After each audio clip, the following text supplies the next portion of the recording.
गेल्या काही दिवसात अधिकृत कागदपत्रांवर देखील आई आणि वडिलांचं नाव संपूर्ण नावात लावण्याचा कल तरुणाईमध्ये दिसून येतोय। अशातच आता उपमुख्यमंत्री अजित पवार यांनी बारामतीमध्ये एक मोठी घोषणा केली आहे। मुलामुलीच्या नावामध्ये आधी आईचं नाव लावणार, नंतर वडिलांचं नाव असेल, अशी घोषणा अजित पवार यांनी केली आहे।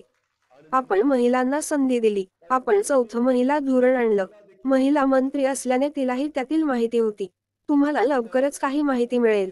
आधी अजित अनंतराव पवार असं नाव दिलं जायचं, आता इथून पुढे आधी मुलाचं किंवा मुलीचं नाव, नंतर आईचं नाव, त्यानंतर वडिलांचं नाव आणि मग आडनाव असं संपूर्ण नाव असणार आहेत, अशी घोषणा अजित पवार यांनी केली आहे। मी तर अर्थमंत्री या नात्याने सांगतोय की जर तुम्हाला एखादा फ्लॅट घ्यायचा असेल तर पुरुषाला 6% कर, मात्र महिलेच्या नावावर घेतला तर 1% सवलत आहे। त्याचबरोबर जर तुम्हाला 50 लाखांचे घर घ्यायचे असेल तर तुमचे 50,000 रुपये वाचतील, असं अजित पवार म्हणाले। त्यामुळे जर तुम्हाला घर घ्यायला असेल तर नवऱ्याला सांगा की माझ्या नावावर घे, त्याचे पैसे वाचतील, असा सल्ला देखील अजित पवार यांनी यावेळी दिला आहे। कुठल्याही जन्माला मूल आल्यानंतर त्या मुलाचं नाव, नंतर वडिलांचं नाव, नंतर आडनाव। आता आपण नवीन निर्णय घेतलेला आहे की इथून पुढे मुलाचं किंवा मुलीचं नाव, त्याच्यानंतर आईचं नाव, नंतर बापाचं नाव आणि नंतर आडनाव। कारण शेवटी महिला देखील समाजातला एक महत्वाचा घटक आहे।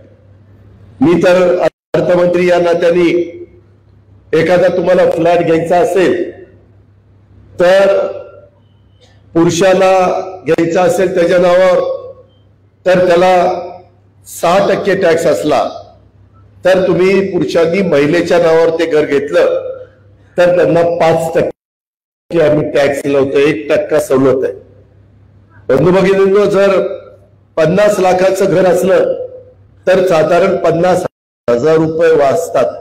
त्याच्यावर पुढे महिलांनी जर नवरोबा घर घ्यायला निघाले असतील तर सांगायचं की आपले पैसे वाचवायचे ना आपल्याला, मग माझ्या नावाने घे, पैसे वाचतील आणि आपलं भलं होईल। अशा पद्धतीनं त्या सगळ्या गोष्टी आहेत। खूप काही त्याच्यामध्ये, आज मला वेळ कमी आहे त्याच्यामुळे मी आता सांगत नाही, परंतु तुम्हाला टप्प्याटप्प्यामध्ये मी सगळी माहिती देण्याचा प्रयत्न हा निश्चितपणे त्या ठिकाणी करीन आणि तुम्हालाही त्याच्यातनं समाधान मिळेल।